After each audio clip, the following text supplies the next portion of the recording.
আপনাদের সাথে আজকে একটা বিষয় আমি শেয়ার করব, সেই বিষয়টা আপনারা আমার একটু মনোযোগ দিয়ে দেখবেন। বর্তমানে আমরা দেখতেছি ফেসবুকে ভালোবাসা স্বামী স্ত্রী ভালোবাসা তারা তোমার বুকের ভিডিও ভিতরে বানায়, আমার সেই জন্য ভিডিও তৈরি করে তারা ভালোবাসা ফেসবুকে ছাড়েন, অশ্লীল ভিডিও করেন, ভালোবাসা তোর কিংবা কমিয়ে করে দেবো, তুই নিজেও আপনি জানিস। এটা নষ্টামি হিসাবে ধরতে পারেন। এই যে কাজগুলো তারা করে যে মিডিয়াতে ছড়ায়, আবার এই ফেসবুকে ছোট ছোট বাচ্চারা ফেসবুকে ঢোকে অনেক সময়, কিংবা অনেক তরুণ ছাত্ররা এই ফেসবুকে ঢোকে।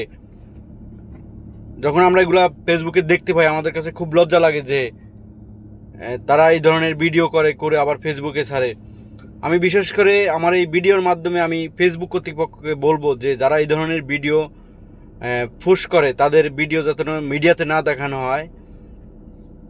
বাংলাদেশের সিআইডিকে আমি বলবো, যারা মিডিয়া ছবি আপলোড করলে যেটা বিষয় নিয়ে কাজ করেন তাদেরকে আমি বলবো যে এই ধরনের ভিডিওগুলো যারা প্রচার করে ফেসবুকে ইউটিউবে ছাড়ে তাদের প্রতি যেন তারা ব্যবস্থা নেয়, সেই আবেদন আমি তাদের প্রতি আমার রইল।